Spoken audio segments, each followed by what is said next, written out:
Good morning, good morning, good morning, and welcome back to Rise and Shine College Football. I'm your host, Jason Watkins, and if you love college football, you know you're in the right place.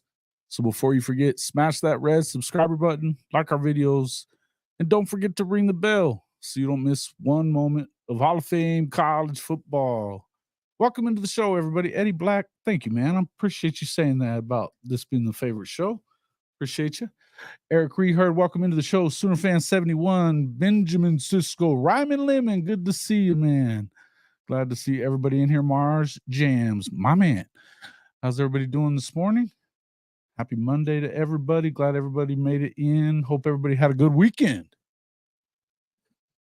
Oh, man. What a deal. What a deal. What a deal. We got a few things to talk about. I wanted to talk a little bit about what kind of the things that we were talking about on the snap count the other night, how much I expect out of this. I think all of us expect out of this Oklahoma front seven and back seven for that matter. So in the defense, but particularly with a lot of these guys that are playing on that defensive line. Brent Venables understood the assignment whenever he got this job. He knew that it was going to be time for you to go ahead and load up on the defensive line, just like they did at Clemson, to be able to go and compete, win a couple of national championships. It had to happen, right? Good morning, Michael Dickerson. Thanks for coming in. It had to happen. They've done that with him, Todd Bates, Miguel Chavis. Look, guys, this defensive line quite possibly maybe the best in the country. I think that, and I think it's oddly enough, people are still sleeping on them. You get people that make these comments. I had the video popped up into Twitter for the snap count. And of course, the headline being, is this, can Oklahoma play for an SEC title, or why they will? And essentially it's because of the defensive line more than anything. The defense in general more than anything, but particularly that D-line. Because we've all known that this is a trenches league. We hear it all the time. You got to have a lot of competitive depth. Take a drink. On that defensive line. And this is something that they have done a fantastic job at. They're continuing to do a fantastic job in their recruiting efforts for this upcoming cycle as well. It's an exciting time. I think the Vols defensive line is also really good. Yes. Ricky McCoy. Are you a Tennessee Vols fan as well? Welcome into the show. Bloody Guns, my man. Welcome back to the woodshed. Appreciate you. Yeah, he said welcome to the woodshed. I love it. I love it. I love it. Yeah, that defensive line is real, right? I'm so ready for kickoff. I'm going to sleep on my daughter's couch on campus. I like it. I like it. Oh, Sooner fan, good. Yeah, no. Well, I think that they generally, most people consider that they have the best defensive linemen in the country. I think they're pretty good there. I think that the places that, as far as Tennessee's concerned, I mean, I think they're really good there. Their deficiencies would be on the back end.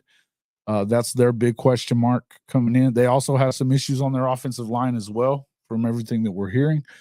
But make no mistake, that's going to be a good football game. That's going to be a tough first game in the SEC. I don't care if it's at home or not. I believe it's going to be a tough one. So it is what it is. Yeah, welcome in, Kimberly K. Good to see you. Ricky McCoy, Rob077. It is almost here. I'm excited, man. Excited. Uh, yeah, I think right now, Stinkus Cap, my man. And of course, Eric Reheard, good to see. SEC Mike says Tennessee has a better D line. He's a Tennessee homer. I say Oklahoma does. I'm an Oklahoma homer. It's all good. So it is what it is. You know, listen, they definitely have a good D line. I don't know that depth wise that they're in the same place that Oklahoma's at. But make no mistake, it's going to be a tough assignment for Oklahoma's offensive line to stand up to that defensive line. They're going to have to make sure that they protect the quarterback, man. It's going to be an important thing to do, and they've definitely got one of the best pass rushers in the country. It's just going to be one of those things. This is going to be it's a tough test, man. I've told you guys a bunch that when you look at the schedule, as much as you think about these road games because you've got some that everybody wants to tell you are going to be just the toughest ones in the world, and I would say that LSU I definitely agree with. I know Brinsky and everybody wants me to think that that Auburn is just something else. It is for Alabama, I guess, and I guess it is for Georgia too. But they're two of their biggest rivals. They know what they are. I think Chicken kind of brought that up the other day. It's just going to be one of them deals. I think you need to go handle your business. Now, am I under the illusion that Oklahoma is going to go undefeated? No. No, I'm not. I think that you're going to slip up somewhere. I think that you're going to, there's going to be some teams that find weak spots. I think that that's what's going to happen. But this is the kind of thing you don't want to be your best. Well, you don't want to be peaked at the very start of the season. You have to get better as the season goes along. Sometimes it takes an L or two to figure that out. But I do believe that they're gonna compete for that. I'm of the opinion that they can play for the conference title in year one. I don't know for sure that they do that, but I do believe that they can. And when you start hearing things about what's Auburn's weakness, now they're going to be pretty good on the D line from what it looks like as well. Everything. I'm going to try to see if we can get our guy Jake Crane in to talk Auburn a little bit with us maybe later on this week. I'm also efforting. We may be getting. I've been wanting to get Fitzy in here for anyways. Tim Fitzgerald talk a little bit of Big 12 football as well coming into the season. I think it's going to be a heck of a competitive league. So we'll talk a little bit about some of that. I don't know if you guys saw. I don't know if you guys saw it or not, but Bill Plaschke, the columnist for the LA Times, was really ripping into I don't know if he was ripping or just kind of throwing shade, a pretty good amount of shade at Lincoln yesterday. I've got a column that will be finished up. I'm almost done with it now. And we'll talk a little bit about that, but I'll be dropping a column as well for everybody to take a look at. It should be I think you guys will like it. I'm just kind of responding to what he's asking because he asked the question of, can this guy even coach? I think it's a fair question. We know that he can coach offense. We know that he can coach quarterbacks, but we don't know much else. Once he runs out of resources that get left to him, it appears that he doesn't really know what he's doing. So it's I think it's going to be a fun column for you guys to read. Maybe I hope so. But yeah, listen, the more that you start hearing out of this, everything that you're hearing out of fall camp from coaches, from teammates of them, Dominic Williams, we're talking about a guy that was a freshman All-American and considered basically the best defensive lineman in the portal this past, obviously in the spring for sure. But he had, it was something that he had to decide on whether or not he was going to go into the portal. We know, we've heard a lot from him over the last week when they made him available after practices and stuff. And man, is the guy gushing over his freshman teammates more than anything. And, and I think that he was saying a lot of good things about everybody there, but talked about getting chills, whenever he started talking about Stoney, not just Jaden Jackson, but Stoney. And I think a lot of people have said more about Jaden because he might have been a little bit ahead. And to be fair, David Stone himself has said that he thinks that he's the best player he's ever played with at any time. So, I mean, there's they're brothers, man. They say it all the time.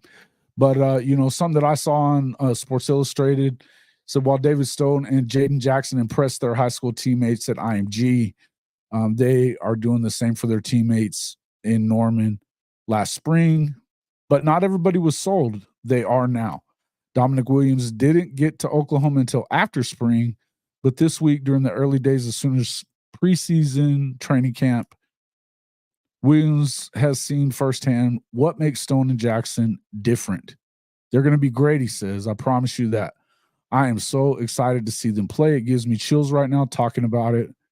They're just doing a lot of things that veterans can do. And it's just like me and them. We still have to learn the playbook and things like that, but it's just seeing the skill level and the talent that they have at such an early age is amazing. Look, man, something I talked about, I told you guys often, and, and I think the more that we saw kind of what Jaden Jackson was, because he was so underrated whenever he committed that I hadn't paid as much of attention because you guys know me. I'm not just going to sit here and pour over recruiting stuff, right? Please say Tebow.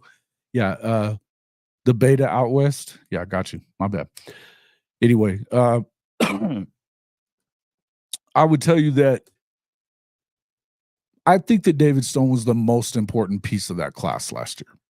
And I believe that the entire class was very underrated, but it amazes me that Jaden Jackson could have been ranked. He was ranked in the 400s at one point when he committed. Now, of course, he shot up into the top 150. You saw the same thing where it kind of fluctuated with, my favorite guy from the class was Nigel Smith. And I think that Nigel is starting to show some things as well. Again, you've got a lot of these guys that are starting to come along, right? Coop was talking about that he was talking to Danny Okoye through text messaging and stuff, and that he was starting to feel it. He thinks that he's going to, everybody's kind of seeing these young guys are going to step up and get into the rotation early, that just goes to the depth that they have. And I don't think that it's going to be because they're necessarily just that much better. I think it's just the fact that they can bring value, bring talent and value into the room, right?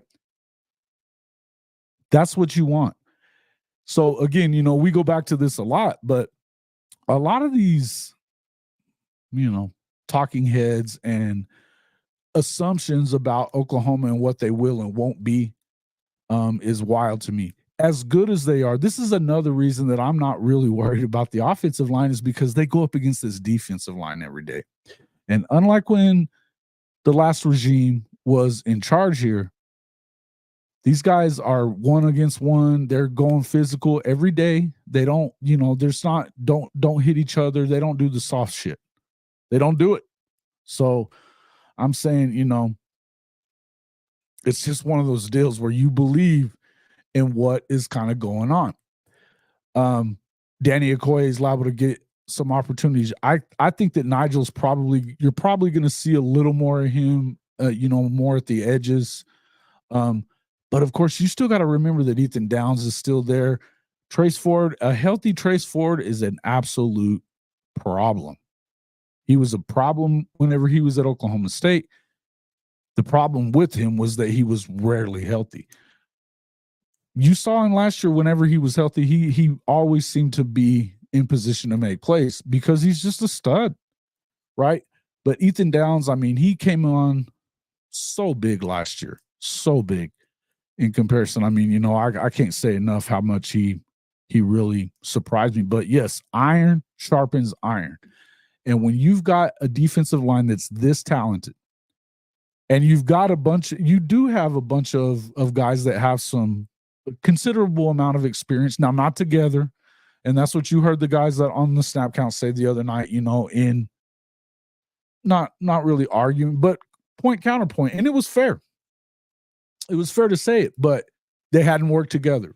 Well, but when you go through every day, and I think that, when they're the Georgia guys, look, they've got one of the best offensive line coaches in the country too.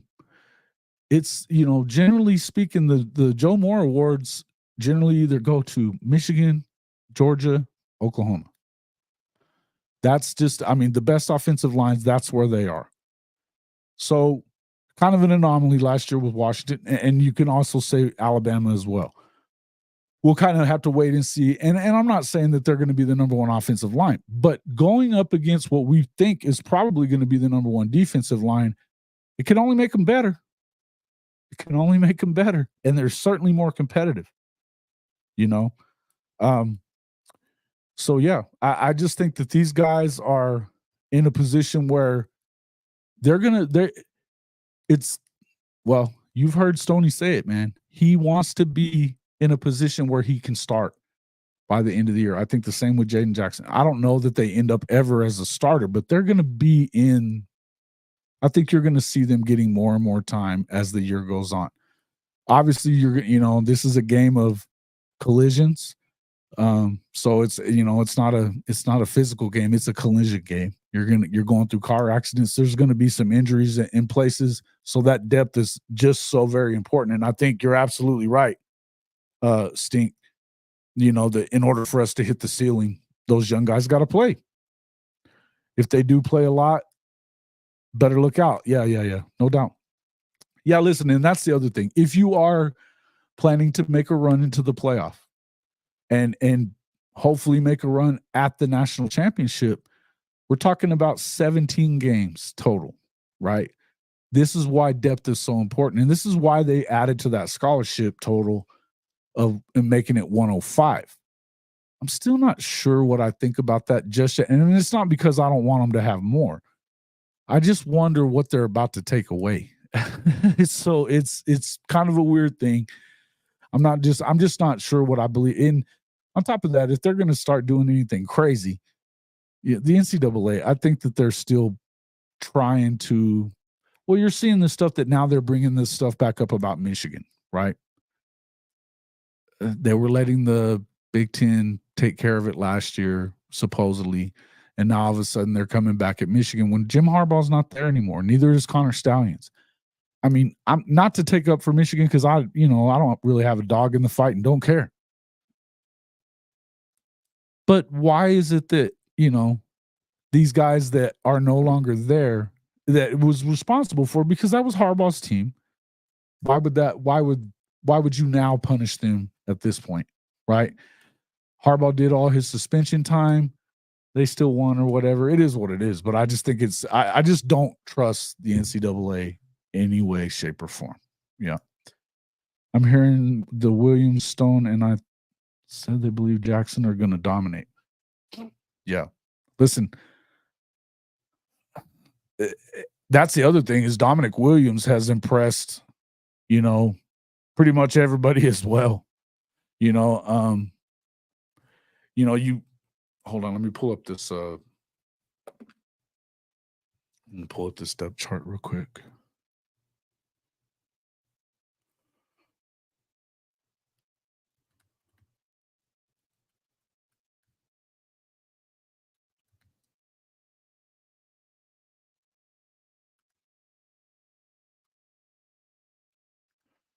So, you were hearing a lot about.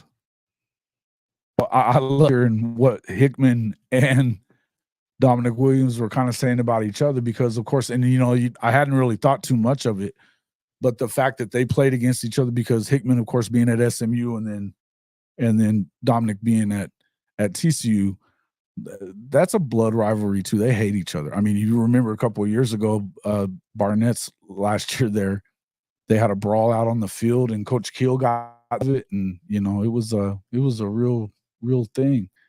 So yeah, man, it's kind of funny, but I I definitely think that some of this stuff is just going to be. Yeah, I am so not worried either. So not worried, buddy. So not worried about the O line. But I do think that the D line that Oklahoma has, if you really believe that that's who they are, because you're hearing mostly, and I don't know necessarily where it's coming from. But I was saying the Twitter guy said something about the O line being worse than Vanderbilt's, and I was like, where the fuck are you reading stuff, or where are you getting that from? I mean, that just doesn't even make any sense to me. But these you have to realize that these are the kind of things and how little people really pay attention and how a lot of it is flat out for clicks. Flat out for clicks. Barrett Salee, I can only imagine that he was after clicks with the stuff that he said, both on the SEC podcast, at SEC podcast, and when he did his own show and he was saying that stuff about the recruiting, because it just doesn't even compute. Doesn't even compute. Makes zero sense. Then he acted like he didn't say what he said on that SEC podcast. Whenever I took him to task on Twitter, I was like, "You're such a clown." I was like, "What are you even saying?" Talking about Lincoln Riley, and because Lincoln Riley's not there, they're not going to get the quarterbacks in the room. Guess what? The quarterbacks are in the room. From everything you're seeing out of Michael Hawkins, all this overblown talk about whether or not Jackson even stays healthy because of the O-line, or if he's going to be able to protect the football. Here's the thing that you don't get out of Brent Venables. Now, he doesn't throw players under the bus, but he doesn't sugarcoat what he thinks needs to happen either, right? He's saying that everything he's seeing is it's continued to get better. Now, we talked about this, that, look, you don't really take a ton from the spring game, right?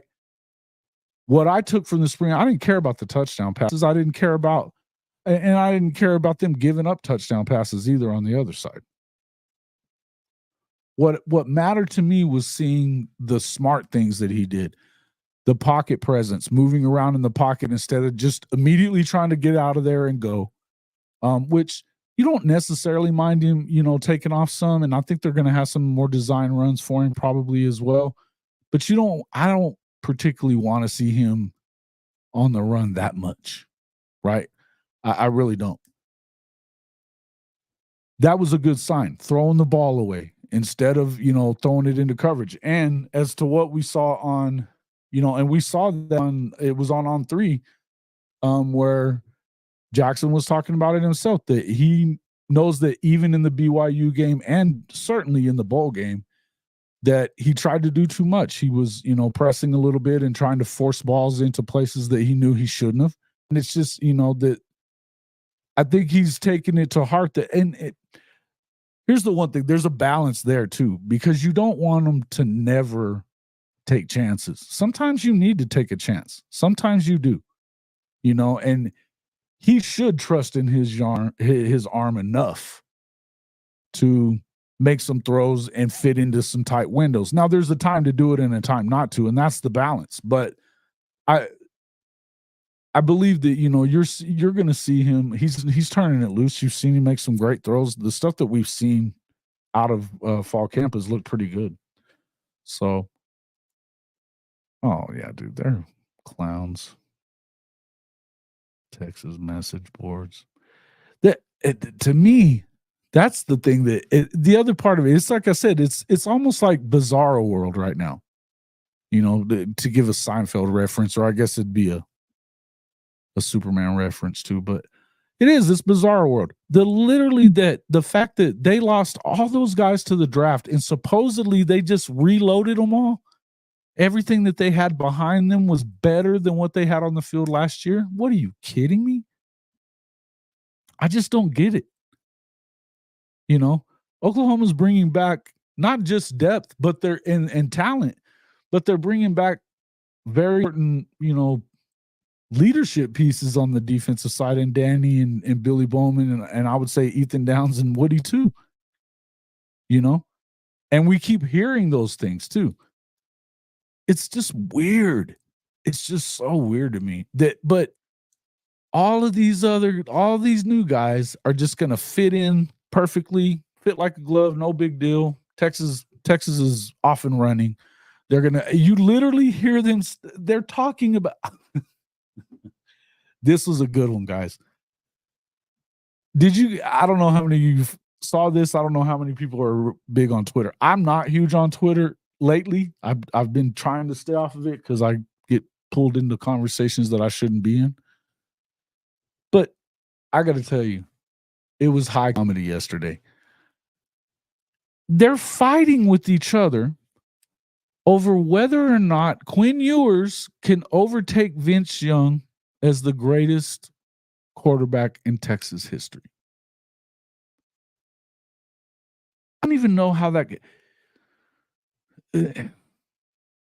Far be it for me to freaking try to make sense of it, because there's not really any making sense of it. But the assumption is the argument for Quinn Ewers to be the best ever, which I don't think he would. I don't know that he'll ever be better. He's not even Major Applewhite good. He's certainly not Coy and Vince. What the fuck? Anyway, the logic was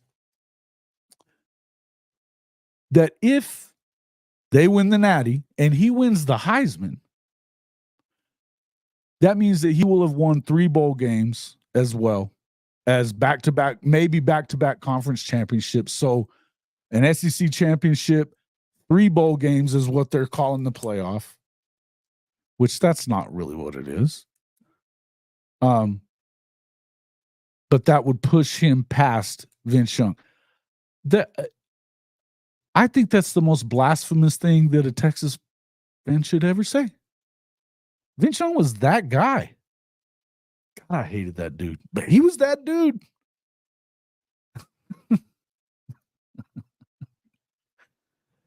Hey, D-line, catfish, a soft underbelly like a catfish. I agree, Rob. I agree.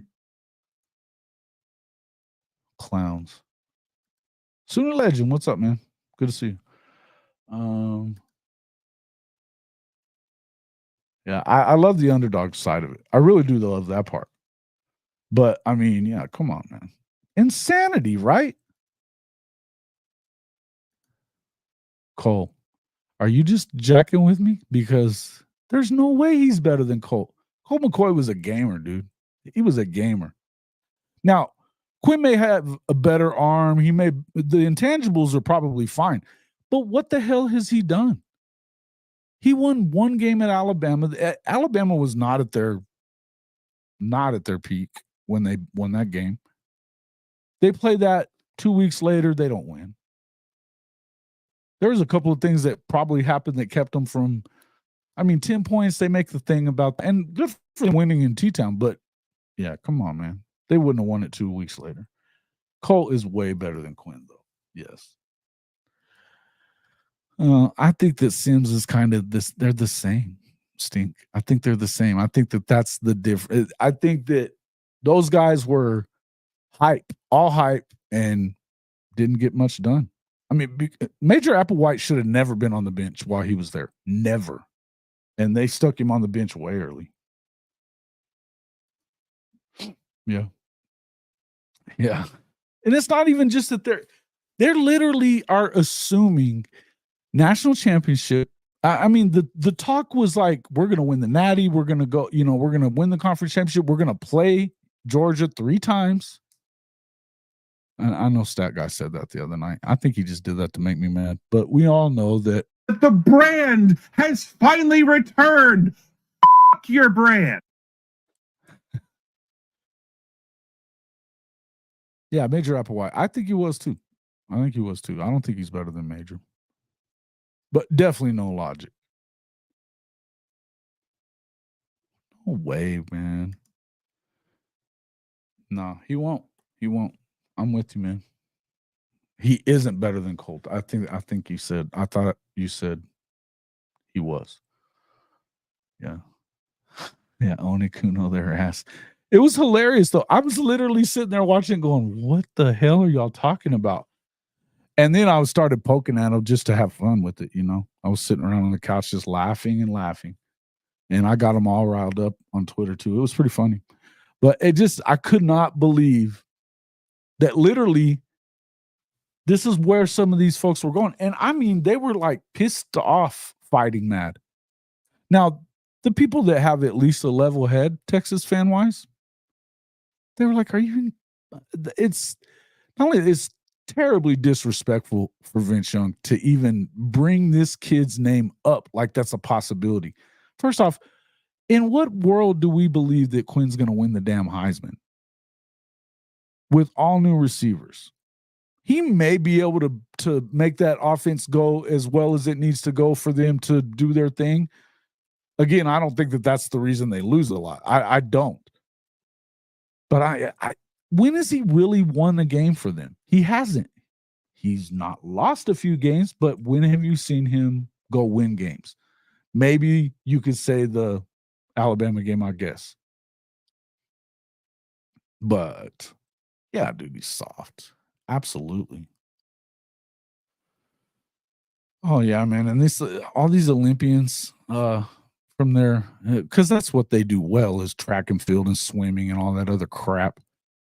So that I mean, it almost makes you not even care about America winning gold medals because they're freaking bunch of Texas people. Sheesh.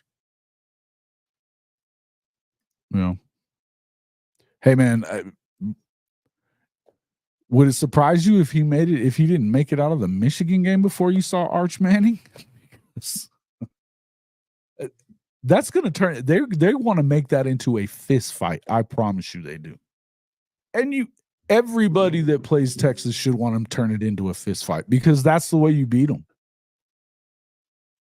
You outmuscle their ass, run the ball, play hardcore. You know, get after him, get him rattled up a little bit, make them run the ball. That's not the game plan that they want to play. I mean, look, they couldn't get a 1 yard on Oklahoma on the freaking goal line. Couldn't do it in 4 tries. They're soft still. Man. And Chicken has had it right. He's been talking about it for a couple of weeks, but he told me that one day, he goes, I tell you what, he goes, I think that their culture came from Bo Davis. And I don't disagree. What have we seen out of PK? What have we seen out of him? I know a lot of people think he's a better coach than others. We hadn't seen much. And the one thing we know is even if they are vastly improved in the secondary with those 2 guys that they brought in, and they brought in some guys that are pretty good, right? Makuba and the kid from Washington as well. Pretty good secondary guys. Man, I think that's their issue, though, is they don't have the depth. Oklahoma's got freaking 3 at each position that they expect to play in the secondary, plus the cheetah guy. Sean Holiday, looky there. What's up, dude? I'm not saying he doesn't have a big ceiling. I think it's easy to kind of pick on him because of the way that the recruiting went. He didn't do any kind of camps, no Elite 11, but he does. I mean, he was trained by. I mean, he is a Manning. So, I mean, it's kind of in their DNA to play quarterback. I think and his arm definitely looked better. The thing is how much better was it because of that secondary being what it is? I don't know. And I don't think that he was even going up against the ones in the spring game. So it is what it is. And his competition level in high school, but that's where Peyton and Eli played to. So it is what it is. But I would just say that he may be better than Quinn. Better than Quinn. I just don't know that it matters. Because defensively, that's the problem that they're going to run into. J-Day, yep, I'm talking about you. You don't have to stay. Believe me. Prima donnas don't like the pimp hand. Yeah. What are y'all going to do when you get punched in the mouth in the Michigan game? Quinn's gonna fold up like a lawn chair. Gonna fold up like a lawn chair. Yeah, speaking of, Rob, might want to clear your ears for a second. What's up with this Caden Green stuff? All that they spent left tackle money on a guard.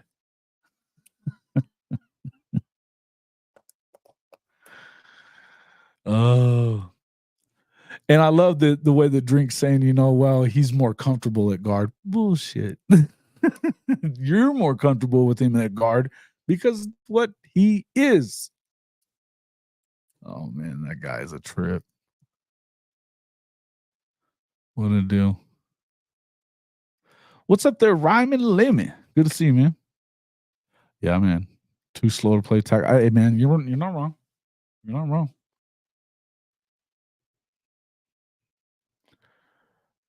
What does that matter? That doesn't really help. That doesn't help him in the football game. It doesn't help him in the game. And Texas is going 8-4 at best this year. I bet. Guaranteed that's how it goes. There's no way that you can replace all that talent that left and be better. And you'll have to be better than you were last year in order to do. I'm telling you, JD, I don't know if you go on Twitter or not, but you got to tell me what in the hell was all that stuff about Quinn Ewers possibly being considered the best quarterback in Texas history ahead of Vince Young if they go win the Natty. Oh.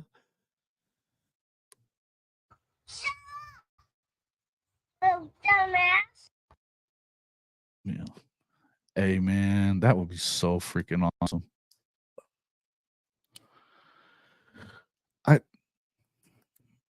10,000 subscribers would be freaking awesome, but we got to get to 4 first, man. I don't even think about 10,000 yet because that's a ways off. I think it could come quicker. You tends to go quicker the more you get, but we have not averaged 300, and in order for us in a month, we haven't averaged 300. We've been 220 sometimes. So we're gonna have to go. We are at 3690, I think, right now. I want to say that was what it was. Could be wrong, but yeah.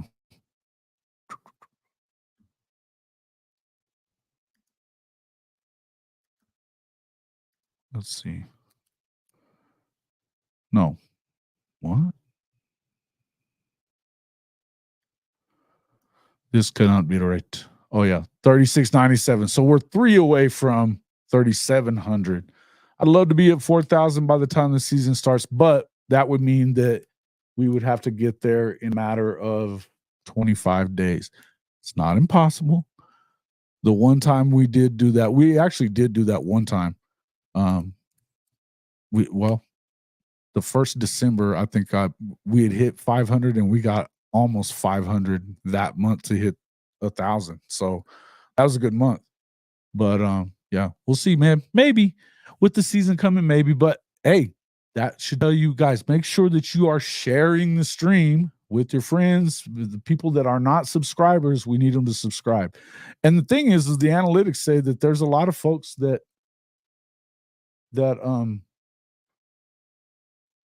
well, where's the thing here? There's actually quite a few people that are not subscribers that watch the show a lot. So, we'll see kind of what happens, but it would be great, right? It would be awesome. I would appreciate it. So share. Yeah, I wouldn't be surprised if Vandy beat Texas.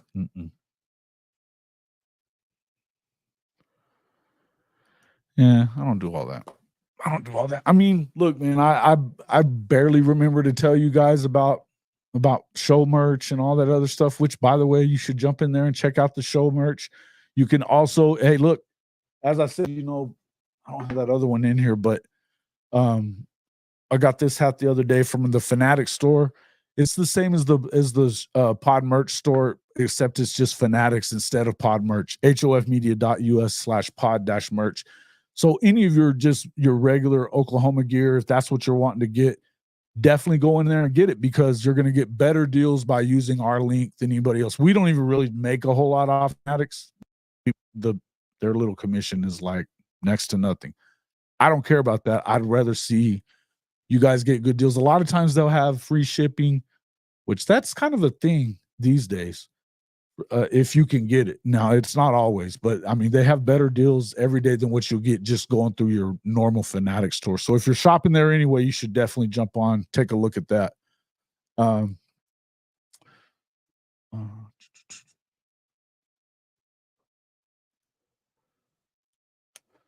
don't want to say who's better than who because it's Texas, but over 10, I don't know about that. I mean, that was the silly.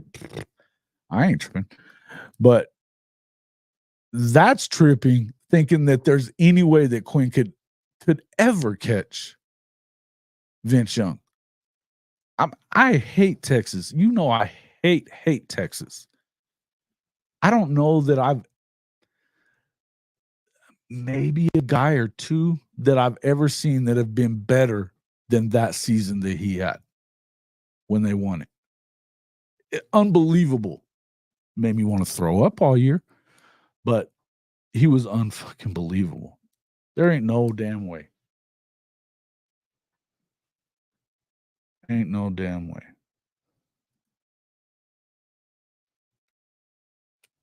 Yeah. Anyway, like I said, jump on, check all that stuff out, and of course the freeway. Make sure that you hit that like. I was just looking at that. We have already had what over 300 folks in here already, and we have 28 likes. Come on now. Come on now. Help us out. Get us on the likes. That's the easy way to help the program. That helps more than anything. Just being able to get in there, making sure that you hit that like button. You know, any kind of engagement is always big for the whole deal. No, well, we were talking actual Texas, but Johnny Football is a bad dude, man. I don't know that he was the best I've ever, but I mean, he didn't win it.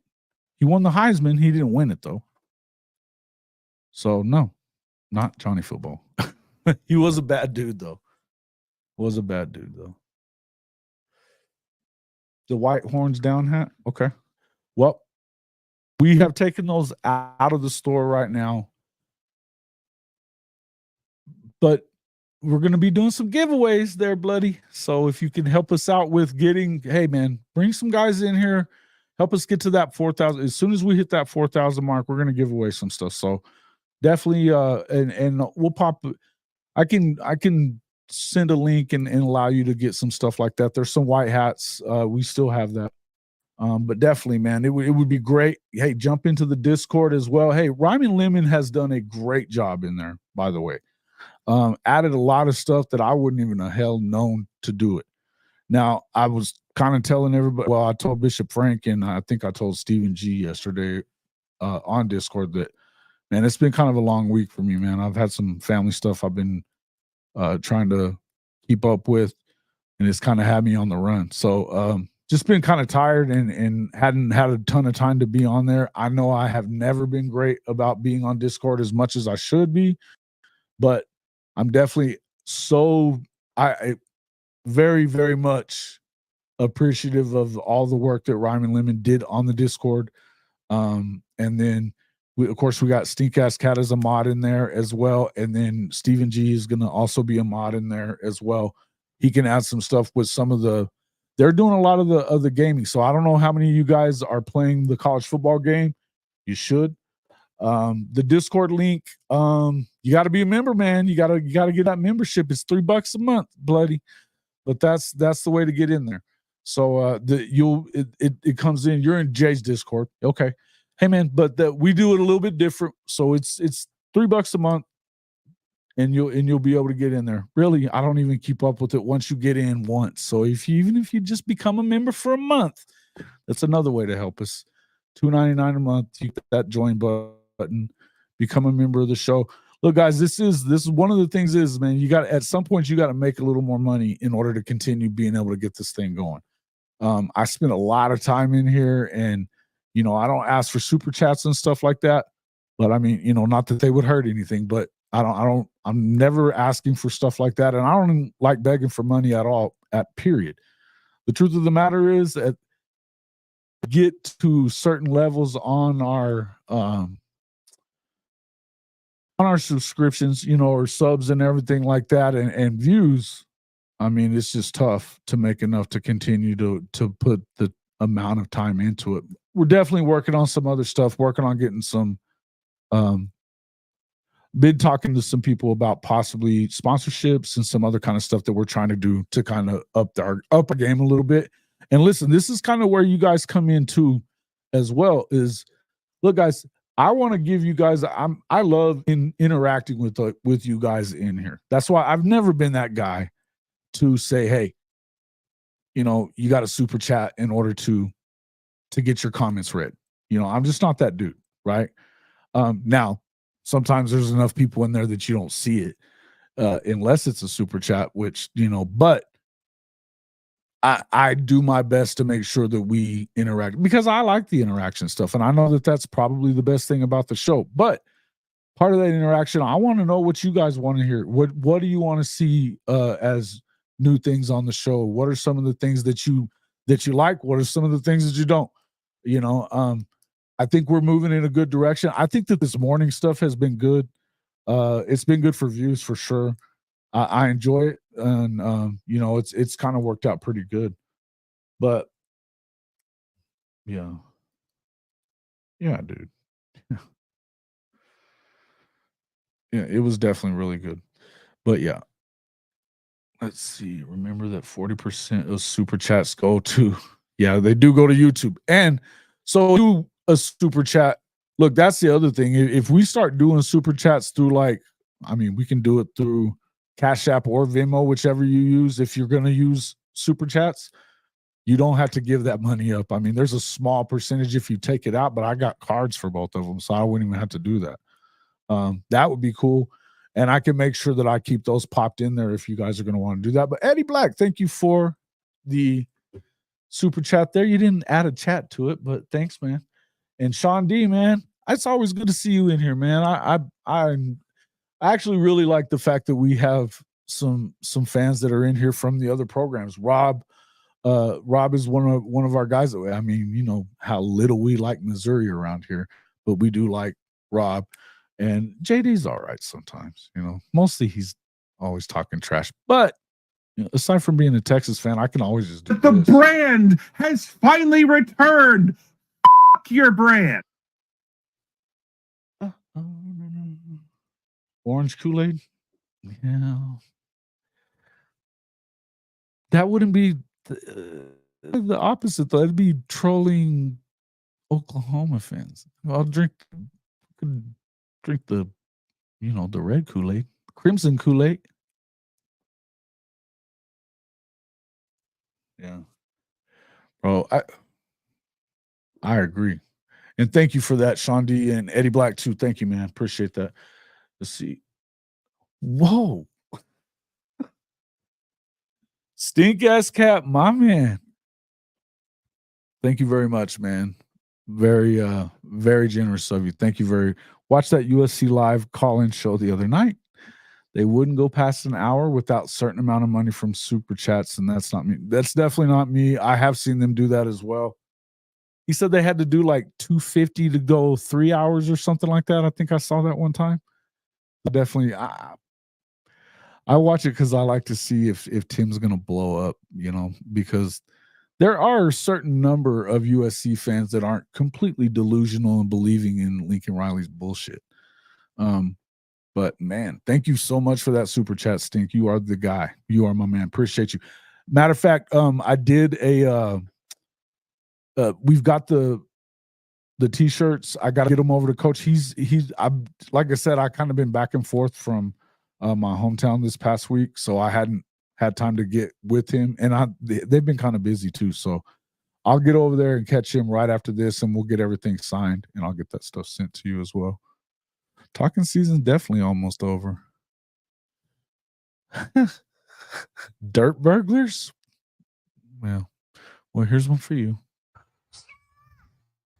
Oh, dumbass. I love that we have Texas fans in here. It's one thing to be hateful and disrespectful. It's another to have fun and mostly, yeah. Now, I guess I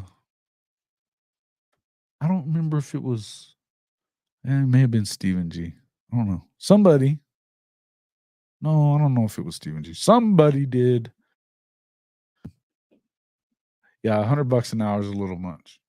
It's a little much. It's not like they're doing actual work on your house or something like that. That's what I used to charge pretty much whenever we did home theater installs. If it was an hour job, it was $100. But that's when you're actually getting out and driving and doing stuff and actually doing work.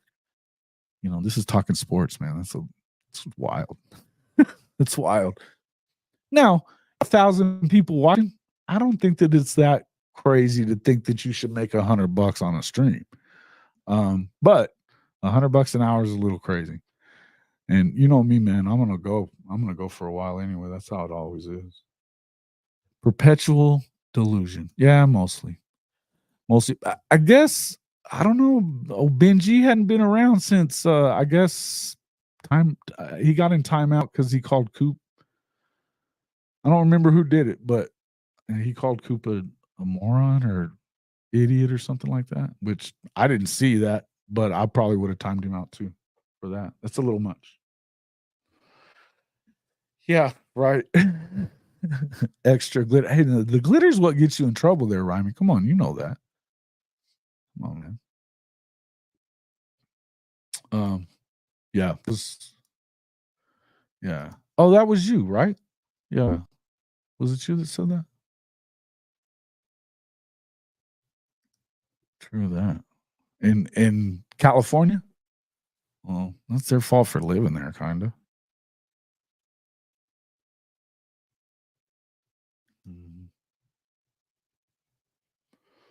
Yep. Yeah, I thought that was you. That's right. What's up there, T Boomer? Come on, bro. See, now when you start doing that stuff, the mobile homes, you're going to the timeout. You are. Inbreeding and mobile home bullshit. We're not doing that stuff, bro. We're not doing that stuff. And the Lamborghinis hadn't really helped so much. It really hadn't been great.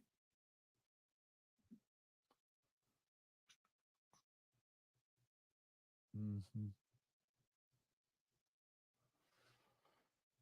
Right. And big deal, whatever they are. Here's the thing. There's no substance in that. We've been talking about this a ton, and that's the one thing I'll say about the whole deal. I think that Sark does a better job than you've seen since Mac left. That's a low bar to get over, by the way. It's a low bar. But I am in agreement with what Chicken said. I think that they have a problem on their hands of who did establish the culture. Because, I mean, you think about it, all that stuff that happened after the Iowa State game, and, Bo Davis freaked out on the bus. You heard the recording. He wasn't wrong in anything that he said. Nothing. It's just a timeout. It's a 1-minute timeout. But no, you don't get to say that kind of stuff, man. You don't get to say that kind of stuff. Not the personal shit, not going to work. Not going to work. I don't like it. It's just I'm not a fan of that kind of stuff. And that's the thing. The one thing we know is when it comes to, they do it. I mean, Georgia, look, Kirby Smart says the same thing. You're not going to get paid huge money until you get here and prove that you're worth that money. That's why Bear Alexander left. That was kind of weird. But you realize that Kirby didn't give a shit when he left. Didn't give a shit. Right? The NIL is always going to be there. And then they're going to have the revenue share and all that kind of stuff. But everybody's going to get to decide how they distribute that. It's going to be the same amount of money per school, supposedly. I would say that's probably bullshit. But in the end, you're going to get paid no matter where you go. You're going to get paid. If you're a Power 5, Power 4 football player, you're going to get paid. The NIL is different. And if you're doing the things like Texas A&M, where Jimbo just, he literally going on 247 rivals and on 3 and looking for 5 stars and just go get them all. Because the boosters were willing to do it. When he sat there and screamed sliced bread for half an hour in that stupid press conference, screaming sliced bread, sounded like Allen Iverson with the practice thing, kind of. Knowing damn well that they spent $30 million. There wasn't a thing that was wrong about that. The Bro Bible, real thing. It's been around for a long time. It's an online thing now, but there actually used to be a book that went around that sports writers would write in, and they would publish stuff at, that it would, once it got to them, they might publish it from somebody else wrote it or whatever. Some of that stuff would get published, and it certainly got passed around. The Bro Bible is a real thing. I think it's an online thing now. But I know I've seen it a few times whenever I was actually working at newspapers and stuff. So I know it would go through Houston every couple of months, pretty much. Every couple of months.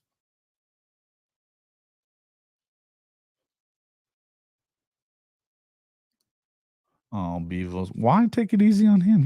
He's crazy. Well, hey. Now listen, T-Bell. We don't do that either. We don't do that either. 25 is a year because of all this young talent. Wow, listen, it could be. I've been saying that too, man. I've been saying that too. But if you listen to what I had said before, I think there was a few things that kind of moved. I think the Dominic Williams get was huge. Very big. And look, we're going to have to wait and see kind of what happens with, if Jackson is, I don't think that he has to go out and win the Heisman for them to get to the conference championship game. I think that he has to be smart with the football because they just got talent everywhere. The fact is they have the best receiving room in the SEC. They have probably the best defense, or if not the best, it's right there with Georgia's, or maybe just a hair behind Georgia. And you don't play Georgia during the regular season. You wouldn't see them until you get to the conference championship game. So to me, maybe, people want to talk about Tennessee, but their secondary is definitely a concern for them. You hear it a lot. You hear it a lot. From them, you hear it a lot. I've heard Josh talking about it. I think they have a pretty damn good defensive coach, though, and they damn sure have a good D-line. But Oklahoma's defense is going to be the best one. To me, I think that getting Dominic Williams and the fact that Saban's retirement may have moved things up too, because we don't know where they are on it. The fact is they've got 4 receivers that have caught a football in college. I like Jalen Milroe. I don't know. But if he's going to be if they're going to throw the ball as much as what's up there, Jimmy Lee, man. Hey, none of that, dude. Come on now. Easy on that stuff, man. Don't get personal. As far as and I think that yes, I've seen his motion. He looks like he's really good, and he had a better season than I had realized. Anyway, I think he's a pretty good player. I just don't know what they got weapon-wise. Now, what I would say is Alabama's got a lot of talent. They bring it in every damn year. So I wouldn't be too worried about it. They do have that Mr. Alabama football. What's his name again? Shit, man, it's on the tip of my tongue too. Brinsky was all about him the other night too, though. But no, and I get it, man. But to me, I think they're going to be pretty good. Again, you guys have heard me say plenty of times. I'm not writing off Alabama yet, and it's particularly when Kalen DeBoer doesn't lose football games very much. But I think that could have been some. If they even take a small step back, that gives you an opportunity there to where, they would have been the clear number 2 in my mind if Saban is still there. You don't lose Caleb Downs. We don't know what's going on in their secondary. That's the thing. We just don't know. Again, they have talent there. They're just unproven too.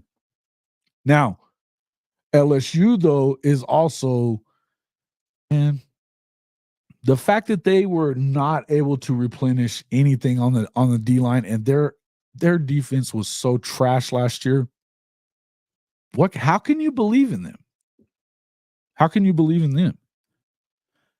I think they have to take at least a small step back offensively, which means that if that defense isn't a ton better, they didn't contend. They were 9-3. I guess theoretically they were in contention for a while for a playoff spot, but not really. Not really. So I just don't see it, man. Because their schedule, I guess it's pretty tough, but I don't see that they're going to end up being the type of team that. And then the other thing is Brian Kelly's full of shit, man.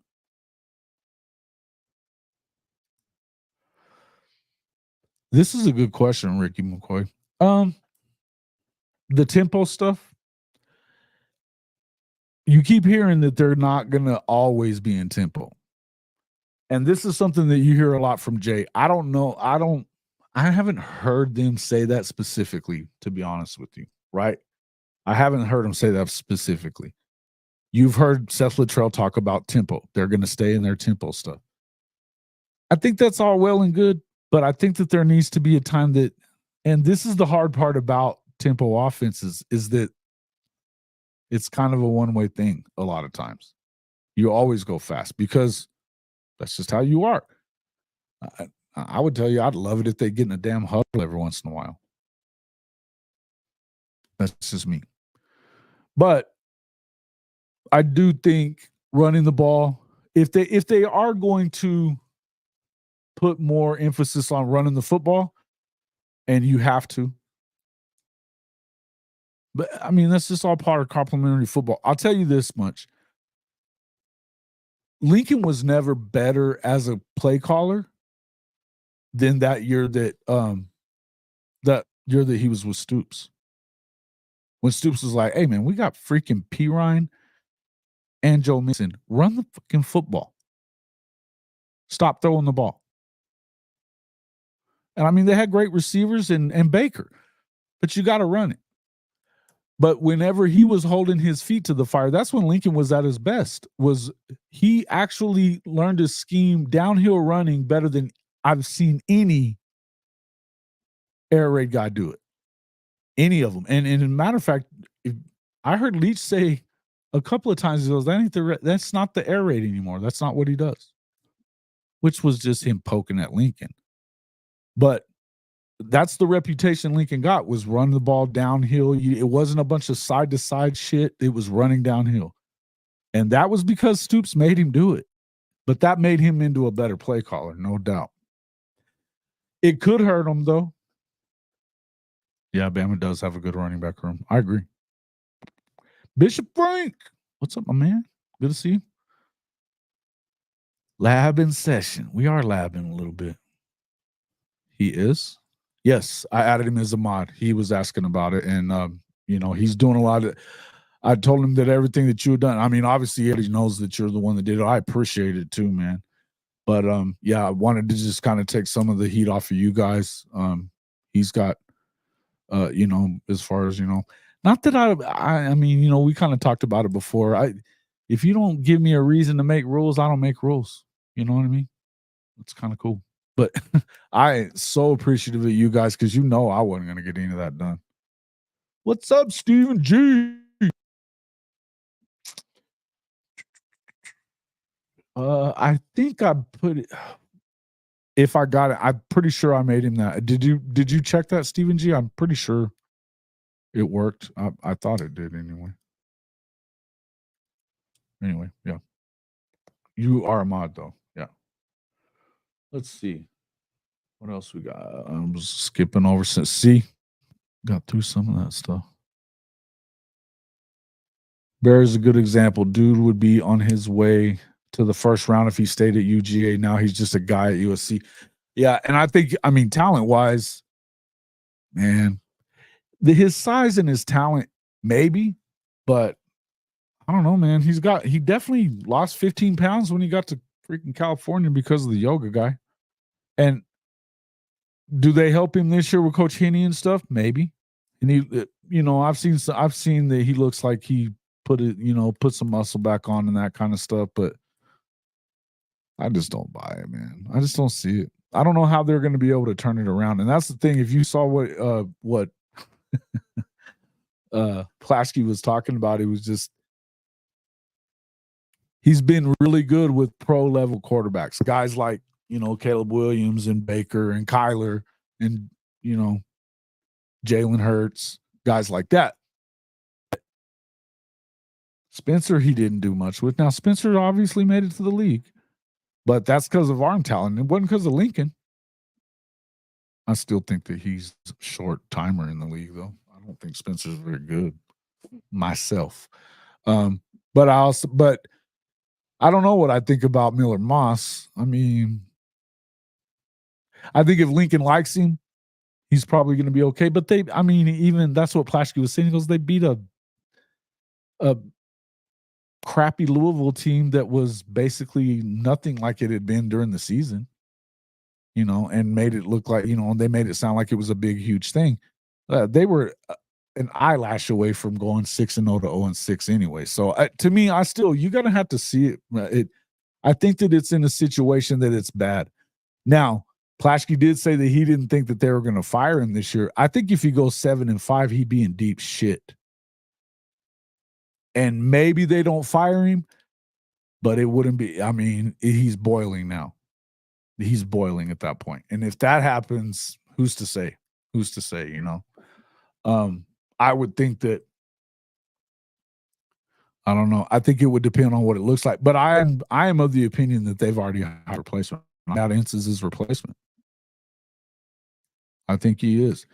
Danton Lynn doesn't have enough experience as a coach for him to be the head coach. I think that they really like him as a coordinator and as a defensive guy.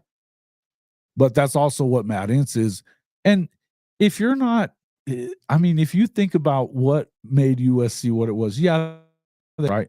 They always had great running backs, your OJs and Marcus Allen and all those guys, right? They unbelievable running backs. But they also had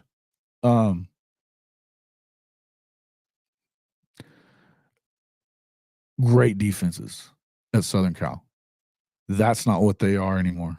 That is not what they are. And he was asked, does he have the ability to be even kind of like Pete Carroll? And no, he doesn't. Does not. That's not who he is. USCJ's, saying, well, he's not in charge of this defense and blah, blah, blah. And he's only going to be running the offense. Okay, fine. But what I would, and part of the stuff of what I'm writing, not to give it all away or whatever, but I don't care. Here's the deal with that.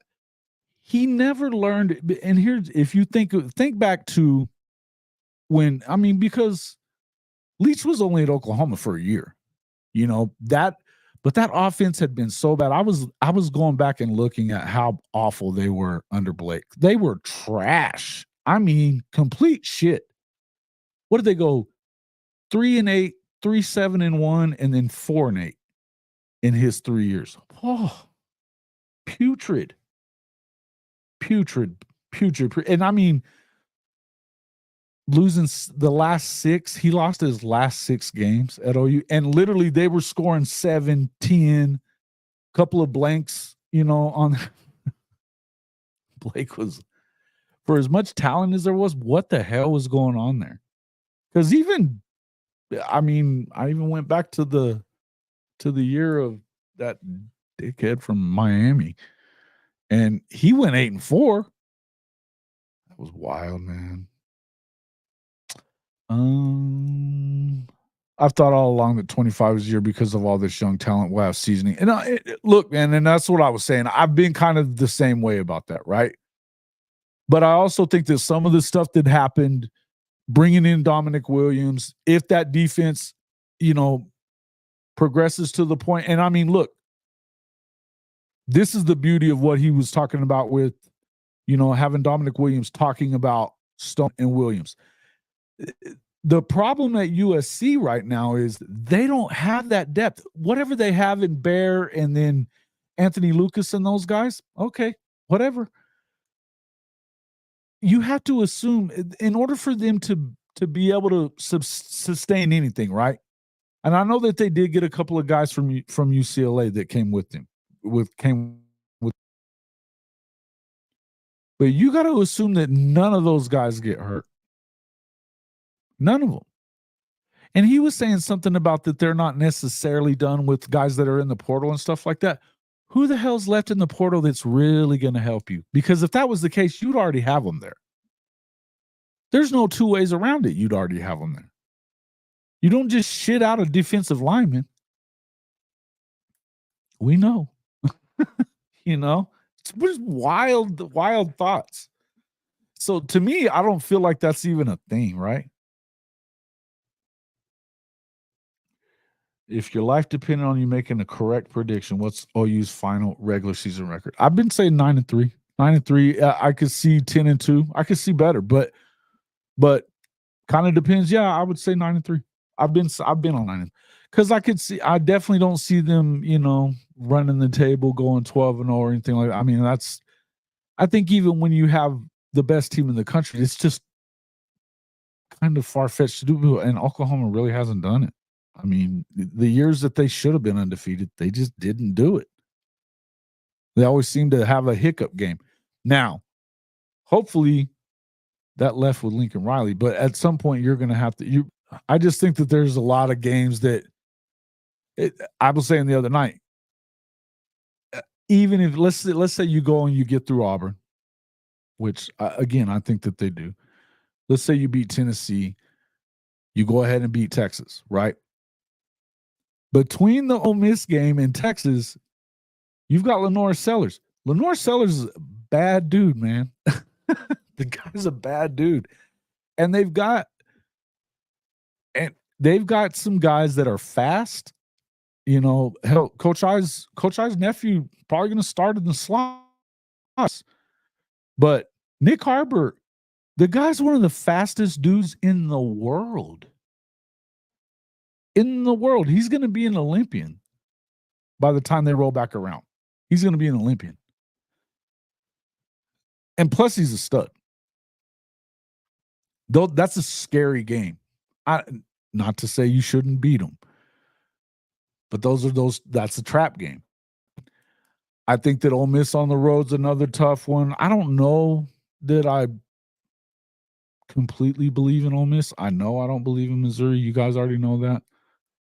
And I don't know what LSU is, but I do know that Death Valley's a bitch. I think when they're terrible, you don't beat them there very much. It's like the Swamp. You don't beat freaking Florida in the Swamp either. It just doesn't happen, especially for Tennessee. They hadn't won there in like 25 years. Yeah, 9-3, 10-2. Oh, come on, bro. Bevo, we beat your better team last year. We're beating your team. Hey, man. It's just what Oklahoma does is whip Texas's ass. And that's why Texas fears Oklahoma, which is in the official show merch store. If you jump in there and take a look. 9-3 is a prediction for Duke Silver Sooner as well. 10-2 for Bishop Frank. Oh, that 8-4. That would 8-4. That could be like their floor. But I think that takes a significant amount of injury. I think that they're that deep in the places that they need to be. And I'd tell you this. I don't know that if Jackson was to get hurt in an emergency situation, I'm not worried about Michael Hawkins coming in. I'm not. He's going to bring something that nobody's going to be ready for. Right? He still has a cannon, and he runs a 4.4. Fast as shit. That dude. Not that concerned. Now, I want Jackson to play. I'm not saying that I'd rather see Michael Hawkins. I'm telling you, Jackson needs to stay healthy, but I don't think anybody should be worried about that. And to be honest with you, that emergency situation where if they ended up sticking Casey in, the more I've watched some of his old stuff, he wasn't in great situations anywhere he was, right? Wasn't in great situations. But the dude can spin it. So you put in case of emergency, injury during the game where somebody's got to go in and maybe lead or something like that. It's a good situation for Casey. I don't think that you see him if from week to week after that. If Jackson was hurt for more than a week or something like that, or that game that he got hurt in, I don't know that you would see Casey after that because I think they stick Hawkins and they like him, right? But I do think, here's the thing. What do we think about Ole Miss? I don't know, man. I think that you have to believe that they're mercenaries that they went and brought in, and it was a shit ton of them, are going to all fit together well and play together well. And you got to believe that, Pete Golding's going to put together that defense the way, and they're going to be really good. It's a lot of things that have to happen too, man. Now, I mean, I like Lane, but I think Lane's pretty similar to Sark. I mean, they just kind of underachieve sometimes. Now, he's won 10 games a hell of a lot more times than Sark has, but it is what it is. Yeah. Now that's see, and Coach Ricks, welcome into the show, by the way. I agree with that. Again, I think that 10-2 comes into play, 11-1 even might come into play, but I think 10-2 comes into play if that defense is at the top of the league, right? If they're somewhere in the top 5 in the country and somewhere in the top 2 or 3 in the SEC, 10 wins, even against this quote unquote bear of a schedule, I don't see why you can't do it. I don't see why you can't. So, I don't know.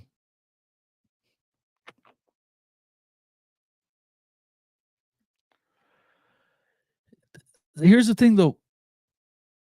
Brent Venables preaches that nothing comes easy. You got to pay full price. Hey, you got that. You don't get nothing for the cheap.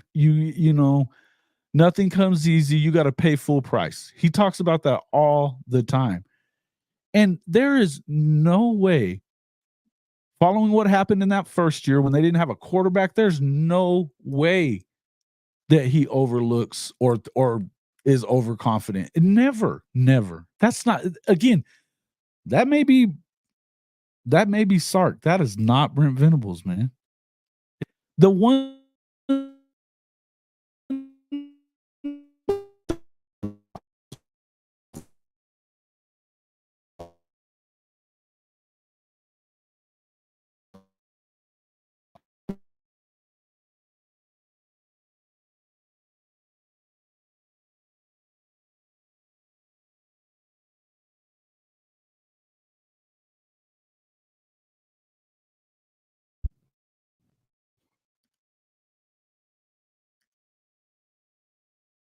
Can you guys hear me?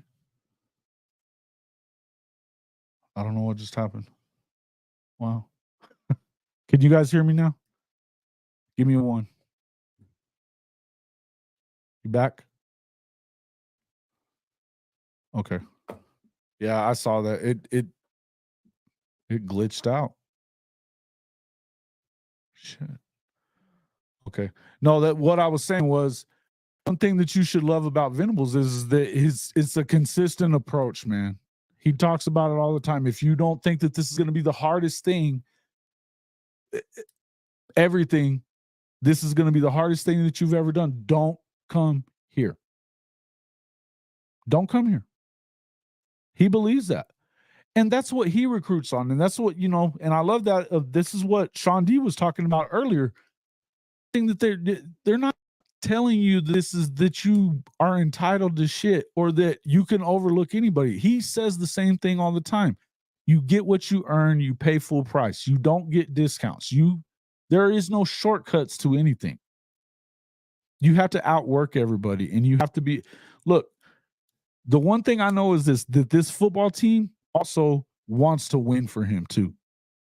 Because the truth is, he's been unfairly painted for that 6 and 7 season. He didn't inherit that 11-2 program. They were 11-2 before he got there. That don't mean diddly. Nothing. Because it just doesn't. That 2 5-star quarterbacks out the door. Now, Dillon Gabriel, nice pickup. Yeah, I mean, look, great job by Levy to do that. And I'm grateful as hell for Dillon Gabriel. He was that bridge guy. Now it's Jackson's turn. It's Jackson's turn. They were going to give him the opportunity to win the job. They weren't going to promise it to him. And this is what he does with every other. Surprise anybody either. But, obviously Dillon wasn't willing to stick around and I think that their friendship probably has a little bit to do with that. I think Dillon was a good mentor in that situation though. But I mean, he went and got paid really well at Oregon. Good situation for him. Another really good coordinator.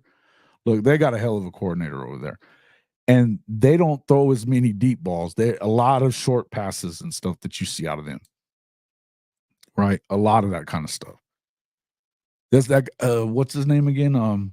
He was with Jeff Traylor for a while at UTSA. They were both at Texas together. So he's probably going to be a head coach before long. But I think that he's in a situation where he's probably going to be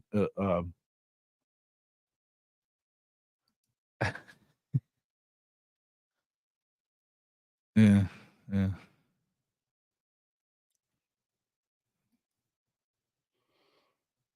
Maybe. Well, I still think that the expectations. Now, I do think that it was. Well, I mean, Voice of College Football, Mark on Voice of College Football was ripping the SEC for giving Oklahoma that schedule and giving Texas. I mean, it's balance to it whatsoever. Years supposedly, but I don't know. It's whatever. I know this. Most Oklahoma fans will tell you, and I think that Venables is saying the same thing. It's, I mean, yeah, is it a little brutal? Yeah, it is for sure. But you're going to get battle tested through it, right? You get through Tennessee, you just go 1-0 every week. Bishop Frank was saying this the other day, right? You go 1-0 every week.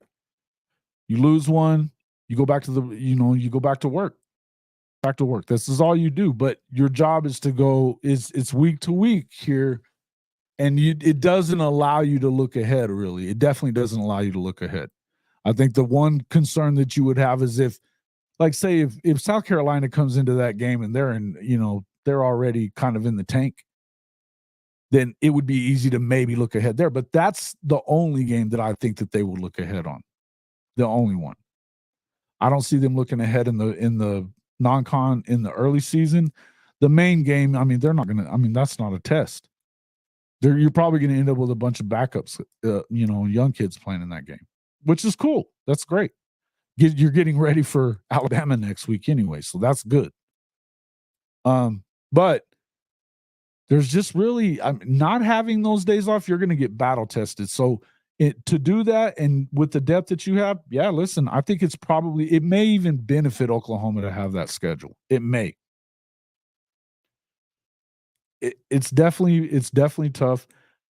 But again, that's assuming that LSU is very good. I don't see how they can be a whole lot better than they were last year. I just don't see it because they lost the Heisman Trophy winner, probably two of the best 4 or 5 receivers in the country to the draft, all first rounders. They didn't add anything on that D line, and they're very young there. Now they added Bo Davis, but that's expecting what, Dominic McKinley to show up and be an All-American right away? I don't know what else they got. Harold Perkins is, what are they going to, I'm sure they're going to get him closer to the damn line, you would think. But I don't know. If they're not considerably better on defense, which I don't know that they are. If they're not considerably better on defense, though, how do you make up for not being even quite as good as you were on offense last year? I'm not saying that they don't have any talent, because they do when it comes to offense. And their offensive line is good. So I'm not completely writing LSU off. I'm just saying there's questions there too. But knowing that you don't trust Missouri, knowing that you don't trust Ole Miss, and Auburn, okay, you got them on the road and it's haunted. Okay, whatever. You should win the game, right? Tennessee at home, new quarterback, experience. I mean, he will not have seen the defense that he sees that day. They will not have it on film. It will not be on film. Nico's going to have to be that guy to beat Oklahoma. He's going to have to be that guy, because they're going to throw some shit at him that he ain't ready for. And Josh too. Now, Josh is a hell of a coach, so I feel like he's probably going to try to protect him in any way he can. And they're a run-first team. He says it all the time. They're a run-first team. They're going to have to be able to run against that defense, though. I don't know that you can. We'll see.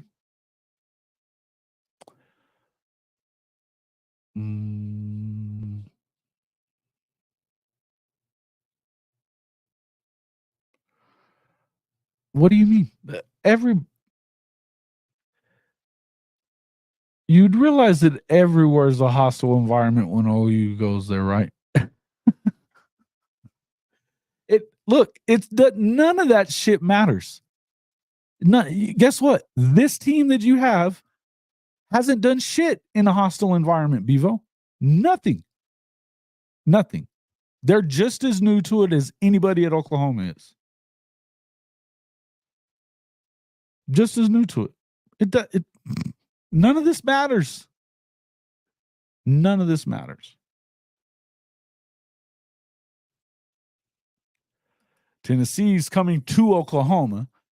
Hey, look, there's another really tough. I mean, shit, they throw 110,000 people in there. But Coach, I said it that one day, is if you've beaten them, they shut up at Neyland Stadium. Most places get quiet if you're beating them. The shoe was quiet when Oklahoma whipped their ass in there. But none of that shit matters. And it's not even the same football team. It's not the same football team. It's not the same culture in the locker room. Levels of toughness. Now, that team was really good. They were still kind of the leftovers of what Stoops was there. They hadn't been. Never mind. Again, not Lincoln Riley's Oklahoma anymore. Not. We'll see what happens. I'm not telling you they're going to go 12-0 either, though.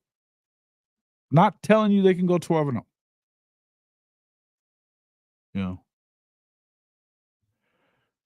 Yeah. No, see, and I would agree with this part. I think that if you don't stomp them immediately, because it is a weird, stupid thing that New Mexico State can go in there. And listen, I think New Mexico State was a pretty good team. They shouldn't have been good enough to stay on the damn field at Auburn, though, at all. And they did. They stepped on their neck.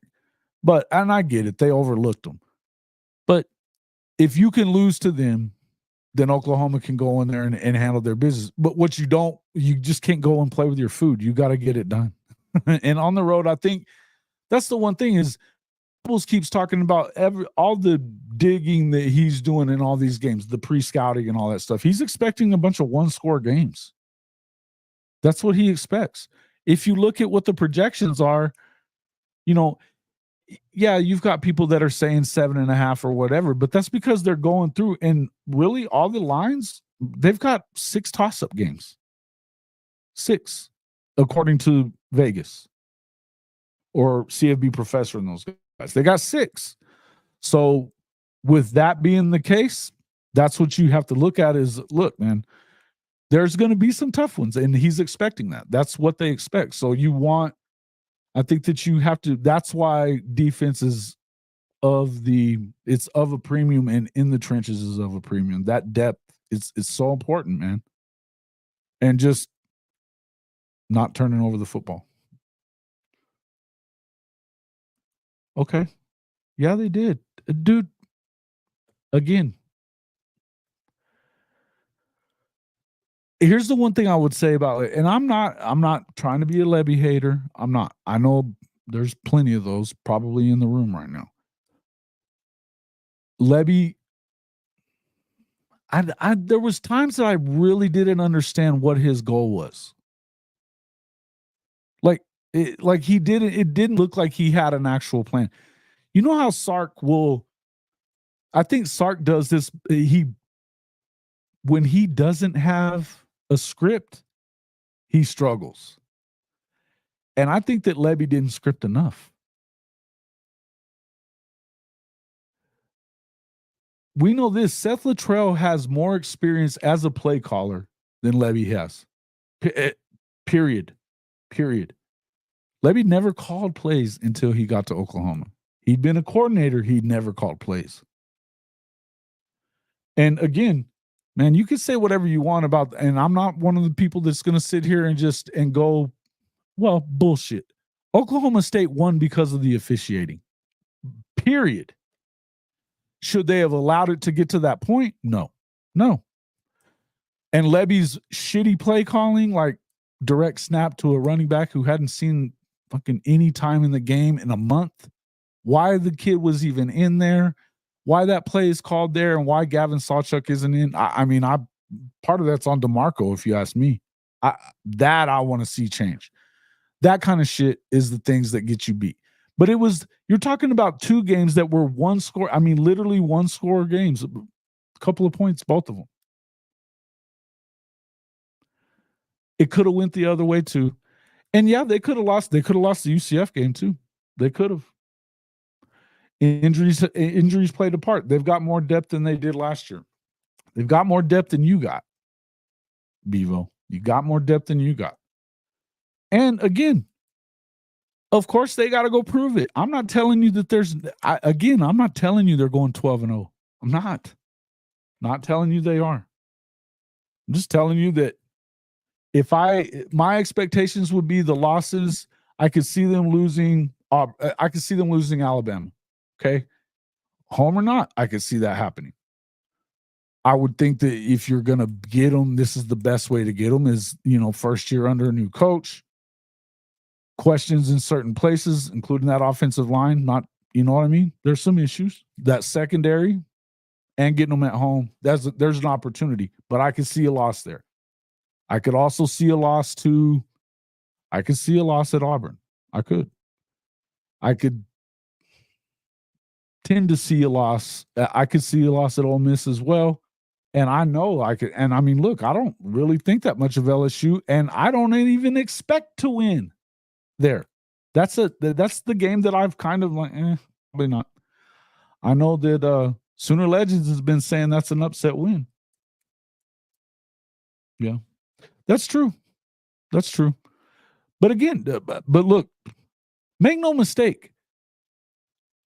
And if you're being honest, Bevo, you'll what the Big 12 was doing for 2 years, not just last year, for 2 years. And Yormark was in the fucking stadium.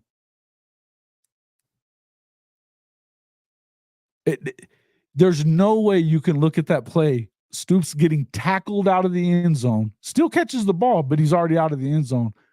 And literally the officials staring right at the play, 3 feet from him, no call. There's no way that and that's not even the only one. It was the last one. God awful. They gave, the unsportsmanlike on Venables when he came out on the field asking a question. He wasn't even losing his shit. We saw Gundy go ballistic on the sideline, come off the sideline screaming at the officials. They didn't even tell him to go back to the damn bench. Nothing. The Makari Vickers interference, phantom. Didn't happen. It was over and over. All that stuff you could deal with, except for the tackle in the end zone at the end of the game. That's a touchdown. They win. And I mean, literally, it's not like the guy had somebody blocking his vision. Nobody was there. It was just them. Those two kids and that official. And it's just what it is.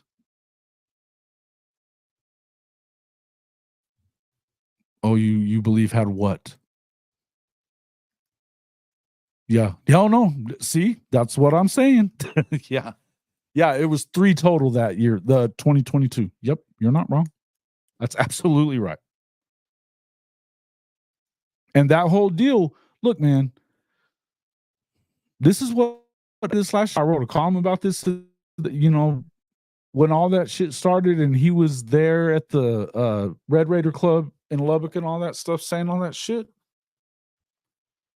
It was such a bad look, and you knew what was coming, and you had already seen it. Look, I'm going to tell you now, Oklahoma, that kick at Texas Tech the year before, if you watched it on TV, it went through. That was not a miss in the overtime. No camera on that goalpost on that side. They didn't have it. I don't remember. I mean, I don't know. I was trying to remember if I'd seen, whatever. When do you not see a camera up the pole to make sure? That was bullshit. Bullshit. In the end, that was a touchdown, man. He was in the end zone already, and he still caught the damn football laying outside. I mean, the ball landed in his lap still. That's how good of a throw it was. He literally got tackled, and the guy watched it. Again, I would tell you that they should have put the game away before that. But there was, when that fumble happened from Javonte, oh, my God. Gavin had just broken off like a 40-yard run. It was first down. Why he comes out? Okay, fine if he's coming out. Why didn't you just put Tawi back in there? That was bullshit.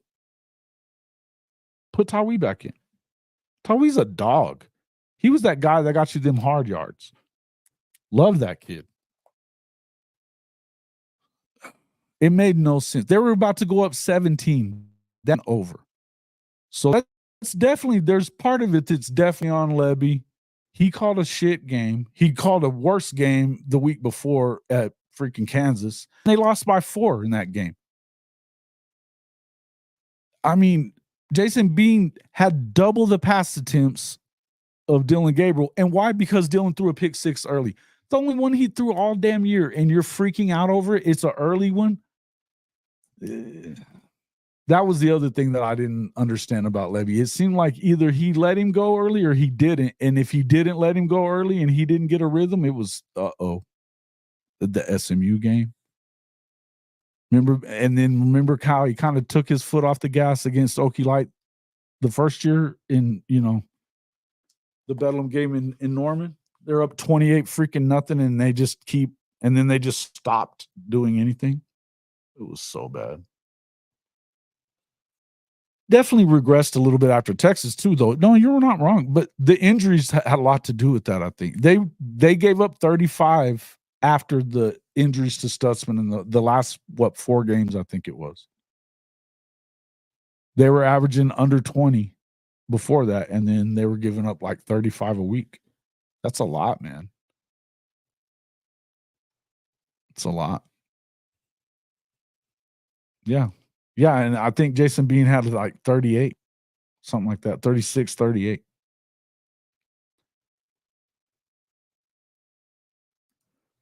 Yeah. Yeah, I mean, well, I think Leb was checked out, man. I think and I'm not saying checked out like Lincoln checked out, but the SMU debacle, the whole thing with Bryles and all that stuff, that there's a reason why he didn't say a damn thing to anyone in Norman when he left. I mean, he talked to the staff and all that, and I think that everything's okay with them. As far as the fans were concerned, he was like, fuck y'all. You didn't hear shit.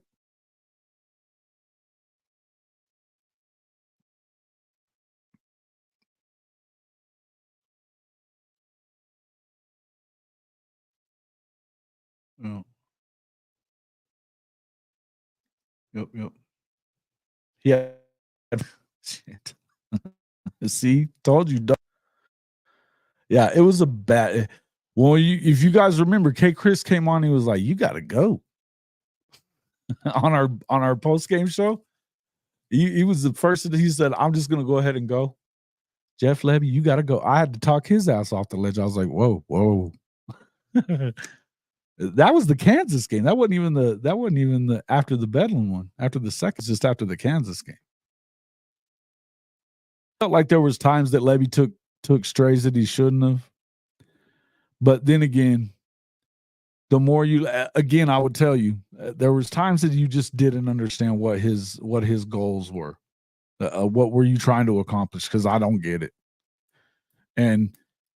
But as much as anything, this is the whole reason that I'm really glad about Zach Alley, and he's going to be more in charge of what they're doing as far as that Brent's always going to have his hands in it, right? But if he's calling the game and he's trusting him to call the game, then that means that he can pay more attention to the game plan and how they're playing together. Complementary football, making sure that no, I don't want to see that fucking jet sweep, which he should have been doing last year. And knowing ahead of time, a play ahead that like, okay, we're going to, where you're not having to decide whether you're going to go for it on 4, right? But we're doing a 2-for-1. You're telling Seth, get both plays in so that we're ready to get back on the ball and go for it if we don't get it here on this third, or if we get this amount of yards. He's got to be thinking ahead the same way that he would be thinking ahead as the defensive guy. And when you're just thinking about the defense, I think it kind of clouded him up a little bit. I love him, and I think, but that's his next step, is to be the CEO, to control the whole team, because the record is yours if you're Brent Venables. You can't. I never really understood the autonomy thing. I did understand, but I never liked it, because I think that you need to. I don't think you have to micromanage it, but I think that you need to control. They need to be doing what, Coach talks about it all the time. He's a defensive guy, and he let his guys do their job. He would. But believe me, if he saw a play that he didn't want to see, that hadn't worked in, a couple of weeks or whatever, and all of a sudden it's down in there again, he'd be like, when the hell did that get in the game plan? I told your ass this week. Nuh-uh. There's just got to be some things that he's going to have to do, right? Oh, yeah, he absolutely was pissed off. His wife was fucking furious. Furious. That makes it hard on you, man. Everybody who's got a wife knows when mama's mad, no good. Hey, look at there, old Neelio. What's up, my man? Good to see you. Good Monday morning, everyone. Good morning to you, sir. Good to see you, man. Good to see you. Out here.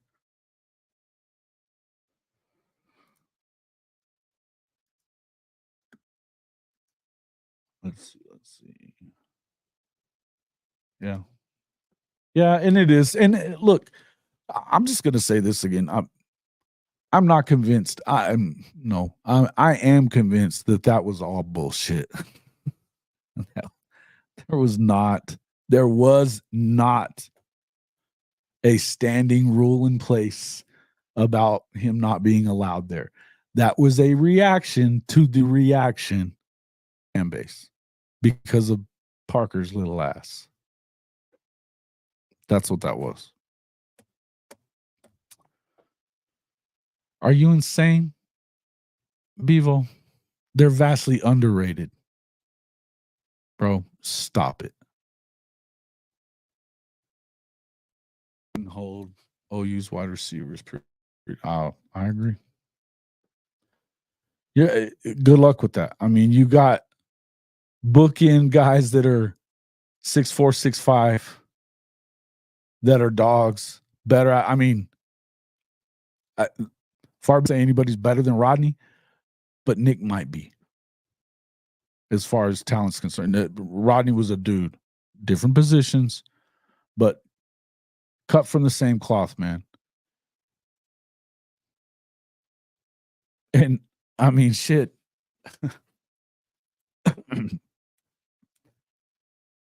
Gibson had more touchdowns than any guy you have in that receiving room on 13 catches. What are we talking about?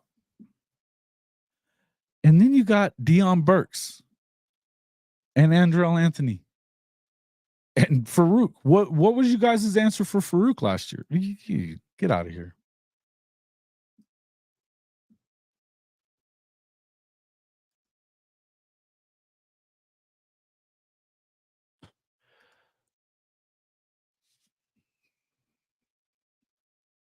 The ball got spread around quite a bit. Andrell Anthony was on his way to 1,000. He got hurt in the freaking Texas game. Nick had 798 on 37 catches and 10 touchdowns.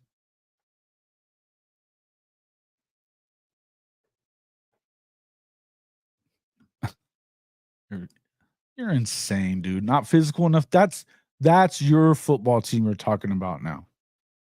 Now you're talking about Texas soft. Come on now.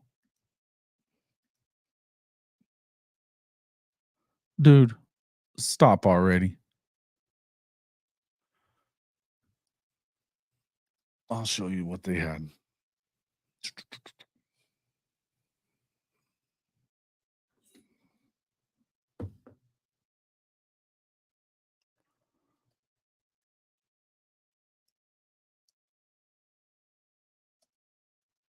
You've got freaking like 130 yards coming back. What are you even talking about?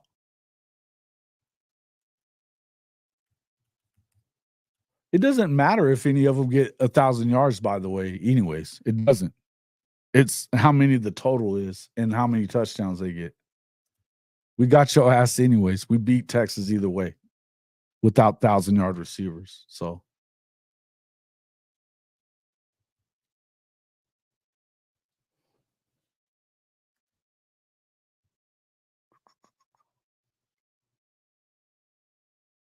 Drake was just under 1,000 and had 10 touchdowns. You had oh, bro, you don't even know what you're talking about. You should not talk. He had 84 catches, just under 1,000 yards, 10 touchdowns. Nick Anderson had 10 touchdowns, averaged 21 yards a catch, 798 yards on 38 catches. Jalil Farouk had 45 catches, 694, 15 yards a carry. Andrell was already he was at 429 on 27 catches. Jaden Gibson literally averaged 27 yards per reception and had 5 touchdowns on 14 catches. Bro, you don't even know what you're talking about. They had 4,000 receiving yards last year. 4,000. It doesn't make a shit where they came from. Doesn't matter. What are you even talking about? Come on. Who cares? Who cares? You know what? Your offense didn't score as much as Oklahoma's did. Not even close.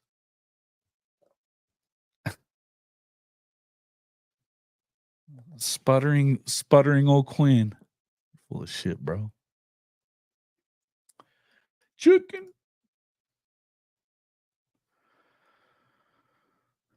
You know what he also had? That yards was a touchdown to beat your ass.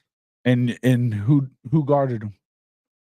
The Texas game? You want to talk about the Texas game? Let's talk about the Texas game.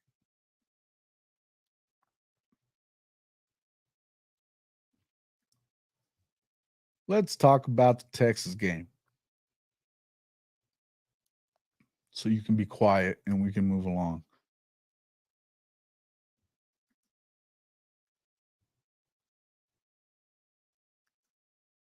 Got that L.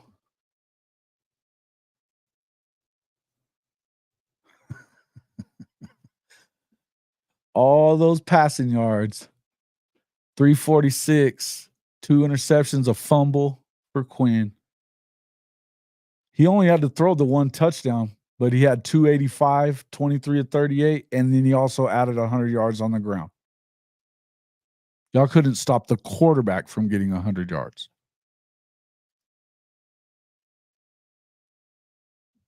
But how many guys caught balls for you that day? 1, 2, 3. You had a few with like 3 and 1, 3, 1 and 1. You had 10 from Whittington. Good day from him. Worthy had 8. Gunnar Helm had 4. Jonathan Brooks was shit. AD didn't even show up. AD Mitchell didn't even show up. 1 touchdown out of all that. He had 3 turnovers and 1 touchdown. With all that amazing talent. Come on, bro. 4 times you couldn't even get him from the damn 1. Be quiet.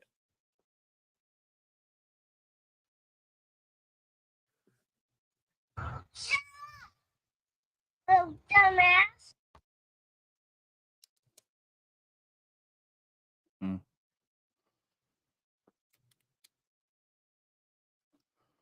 There you go, Moosehead. I know they're beating Texas for sure.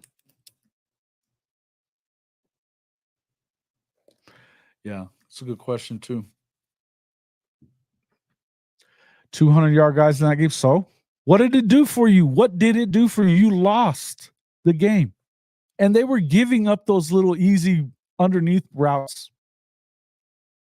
and letting that clock continue to roll. You weren't getting in the end zone. He had 1 touchdown. 1. Turned it over 3 times. First 2 series turns it over.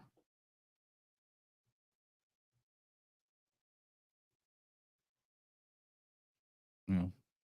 Anyway. Yeah, and Farouk, 130. Drake had 4 catches, had 55. So, I mean, they had 23 catches in the game. And that was, I mean, you know, it is what it is. You got 10 from Whittington. What did he, but I mean, he averaged 11 yards per reception. Didn't even have a touchdown. Big deal.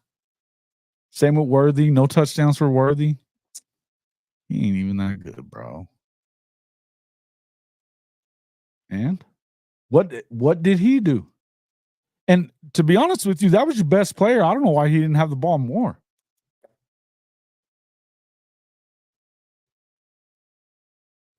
I'm not saying nothing bad about freaking Jonathan Brooks. Nothing bad. I think he was one. I think it was either him or the guy at USC were the best running backs in the country, period.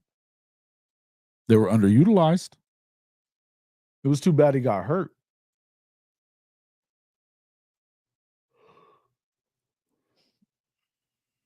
But I mean, shit.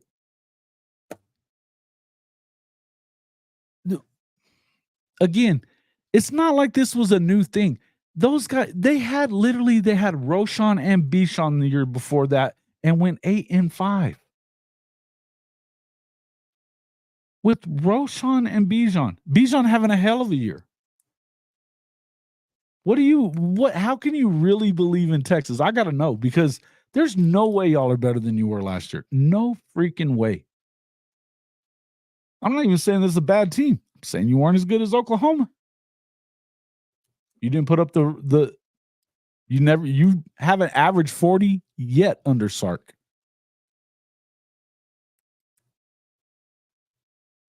Rarely do they get above 40. Come on, bro. Come on. 7-win Sark. I don't know how you can believe in it. Delusion. Mm-hmm. Yep.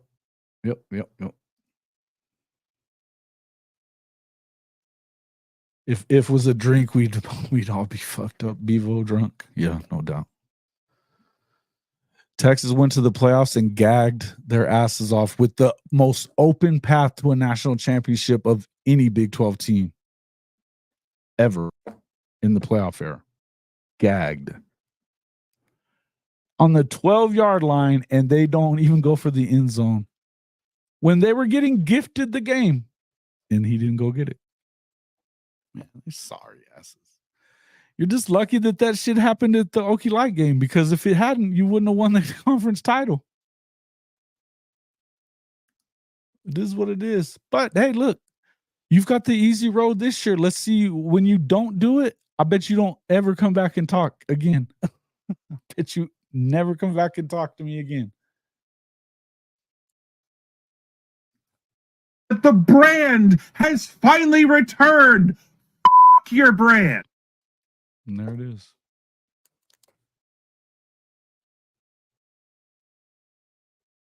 Yeah, exactly.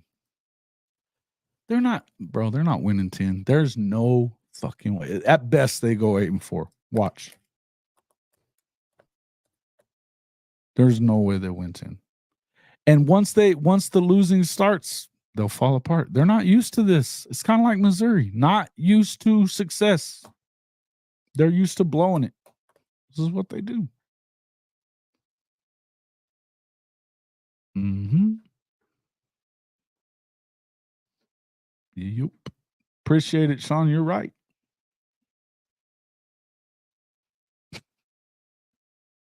Yeah, they're already sleeping. All right, guys. Anything else on your mind right now, other than I'm not going to listen to this stuff about Texas? I could care less about what you think. I mean, you go argue with your mom. I don't care. Go argue with a wall. We know what's going to happen. We see Texas as much as you do. We get it. And Sark is just he's not that guy. He ain't that guy. None of them. I think D-line wise, you're going to get some comparable, maybe a little bit. You hear Auburn's is really good, and then Tennessee's got a really good D-line. Theoretically, Ole Miss is supposed to be really good on the D-line. I don't know what to think about that. I don't know what to think about that.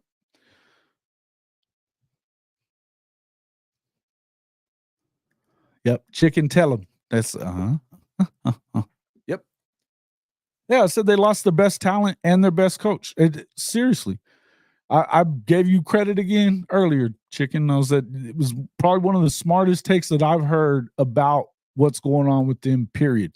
Because if you think about it, I think he was the culture. He was the culture that was being established there. Letting him get out of town makes no sense.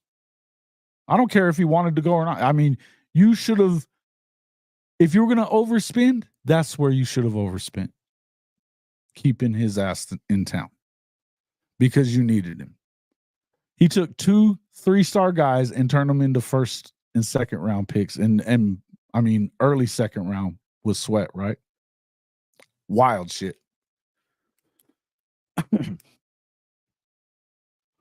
Alfred Collins. Come on, dude. He's not either of those guys. Neither of them.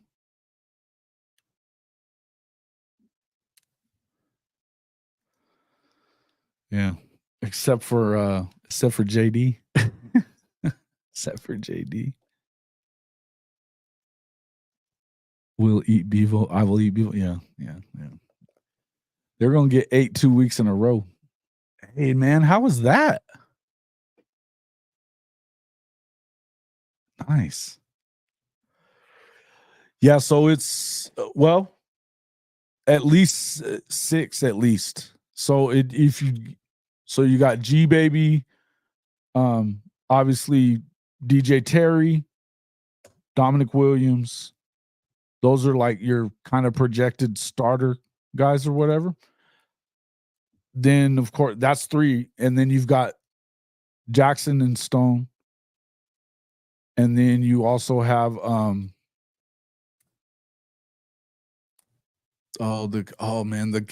Tech State guy.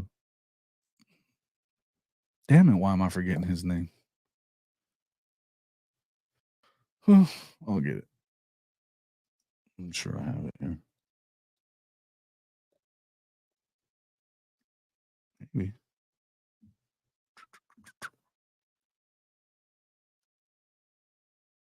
I thought I just had that thing up there, but maybe not.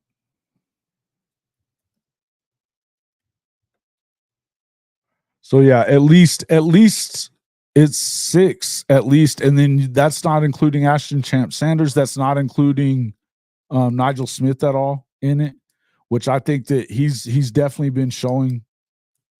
Yeah, they're good to go, man. They're definitely good to go.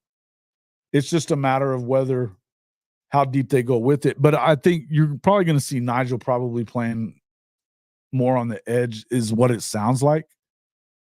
But they've got at least 6, 7 guys that are 300 pounds that can play in the interior.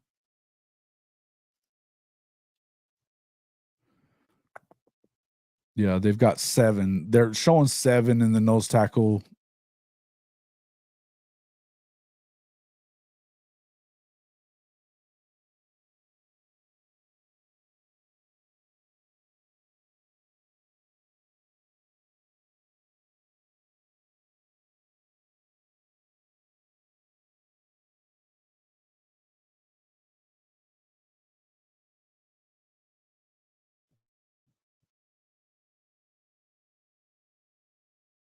The audio.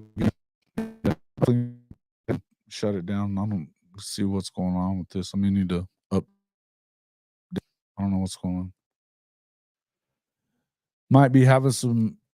It's got to be a network issue though, because I don't use Wi-Fi, so I don't know what's going on. No, yeah. So it's 7. 7, and that's not including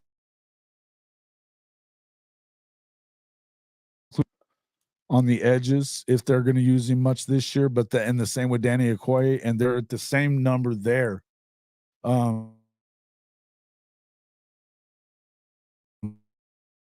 Defensive ends as well, at least according to our lads.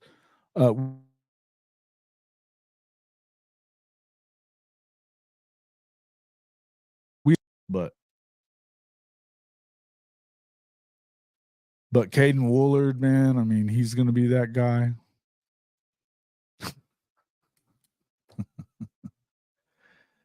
Yeah. You know who else got handled last year? Sweat Murphy.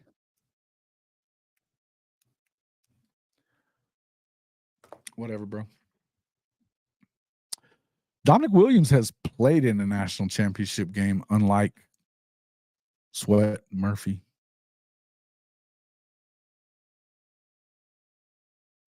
His freshman year, he ate y'all's asses alive at DKR. What are you even talking about? Gotta go. Yeah, man, it's definitely starting to get all wacky here. Guys, I appreciate it. Appreciate everybody. But yeah, I'm lagging real bad here. I appreciate everybody coming in though. We will see you tomorrow night on the next one.